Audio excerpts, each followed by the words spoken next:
नमस्कार. परवाच एक 97 वर्षाच्या आजोबांची अँजिओप्लास्टी केली. म्हणजे अगदीच म्हणजे त्यांच्या ज्यावेळी अँजिओप्लास्टी केली त्यावेळी बरेचसे प्रश्न त्यांच्या नातेवाईकांच्या मनामध्ये होते. अँजिओप्लास्टी ॲडवाईस करताना सुद्धा मला आधी असं त्यांना करावं का नाही करावं ह्या विचारामध्येच मी होतो. पण तरीसुद्धा मला वाटलं की आपल्यासमोर बोलावं, की बऱ्याच वेळा की हा विषय आता आहे की आज आपल्याकडे लॉन्जेव्हिटी वाढल्यामुळं बरेचसे 85 वर्षाच्या पुढचे वयोवृद्ध लोकंसुद्धा हृदयाच्या आजाराने त्रस्त होऊन येतात आणि ते बऱ्यापैकी 90-95 म्हणजे पुढचे 10 ते 12 वर्ष हे त्यांचं ॲक्टिव्ह लाईफ असतं.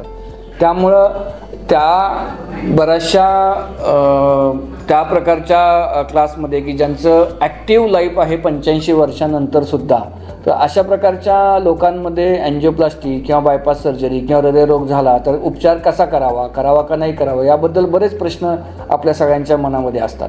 तर सगळ्यात महत्त्वाचं काय आहे की ज्यावेळी आपण 85 वर्षाच्या वर एखादा हार्टचा रोग होतो, त्याला ब्लॉकेजेस असतात, त्याला अँजिओप्लास्टी किंवा बायपास करावं लागतं, त्यावेळी आपण ज्यावेळी अँजिओप्लास्टी किंवा बायपास ॲडवाईस करतो त्यावेळी सगळ्यात महत्त्वाचा आहे तो निर्णय नातेवाईकांनी घ्यायचा आणि तो निर्णय त्या पेशंटनी घ्यायचा की आपल्याला हे करायचं आहे की नाही करायचं.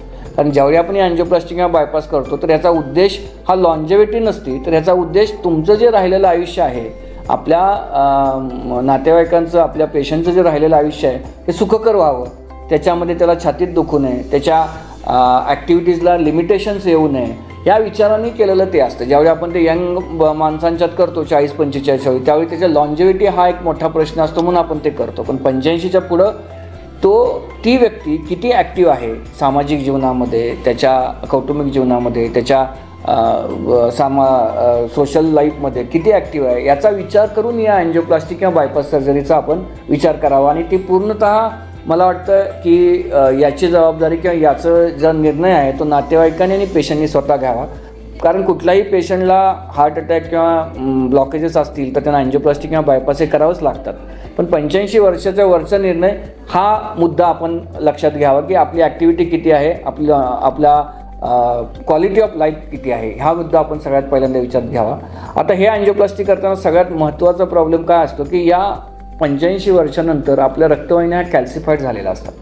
त्यामुळे अशा प्रकारची रक्तवाहिन्या अँजिओप्लास्टी करताना आम्हाला रोटा ॲब्लेशन या प्रोसिजरचा उपयोग करावा लागतो. ती जर आम्ही रुटीन अँजिओप्लास्टी केली तर मग ते स्टेंट तेवढ्या प्रमाणात डायलेट होत नाहीत, परफोरेशन आणि कॉम्प्लिकेशनचे चान्सेस असतात. त्यामुळे ज्या सेंटर्समध्ये रोटा ॲब्लेशनचं आहे, OCT अवेलेबल आहे, म्हणजे जिथं आम्ही काय करतो आता सेवा सदनमध्ये आम्ही ज्यावेळी अशा पेशंटना अँजिओप्लास्टी करतो त्यावेळी रुटीन अँजिओप्लास्टीबरोबरच ऑप्टिकल कोहरन्स टोमोग्राफी म्हणजे हृदयाच्या रक्तवाहिन्यांच्यामध्ये जाऊन बघण्याची ही जी नवीन पद्धत आलेली आहे त्या नवीन पद्धतीचा आपण वापर करतो की फक्त अँजिओग्राफी नाही तर ही OCTमधून आपण बघतो की त्या रक्तवाहिन्यांमध्ये कॅल्शियम किती आहे, रक्तवाहिन्यांच्या बाजूला किती मोठ्या प्रमाणामध्ये ब्लॉकेजेस आहेत, ती कठीण दगडासारखी कठीण झाली आहे का, त्यातून वायर पास होईल का, या सगळ्या गोष्टीचा आधी आपल्याला अभ्यास करावा लागतो. स्टेंटची साईज निवडावी लागते आणि मग ती अँजिओप्लास्टी करावी लागते. म्हणून हा सगळ्यात मोठा प्रश्न त्याच्यामध्ये येतो. त्याच्यानंतर आपण ज्या गोळ्या त्यांना द्यायच्या असतात, रक्त पातळ करायच्या गोळ्या, त्याचं प्रमाण जास्त होऊन चालत नाही. कारण अशावेळी जर रक्त पातळ करायच्या गोळ्या 85च्या वयानंतर आपण जास्त दिला तर मेंदूमध्ये रक्तस्राव होऊ शकतो.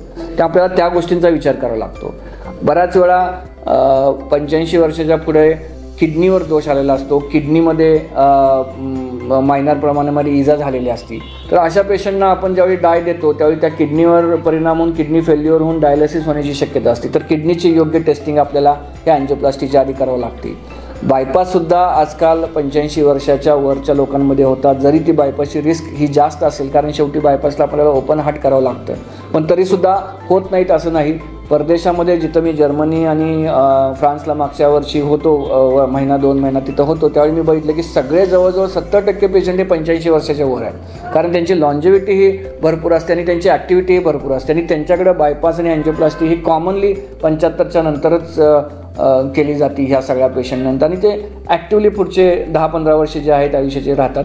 भारतामध्ये आपल्याला ह्या सगळ्या गोष्टीसाठी आपल्या लाईफस्टाईलचा, आपल्या दैनंदिन जीवनाचा आणि आपल्या ॲक्टिव्हिटींचा विचार करून हा निर्णय नातेवाईकांनी घ्यावा अशी मला वाटतं की या निमित्ताने मला माझा नातेवाईकांना सल्ला राहील. थँक्यू.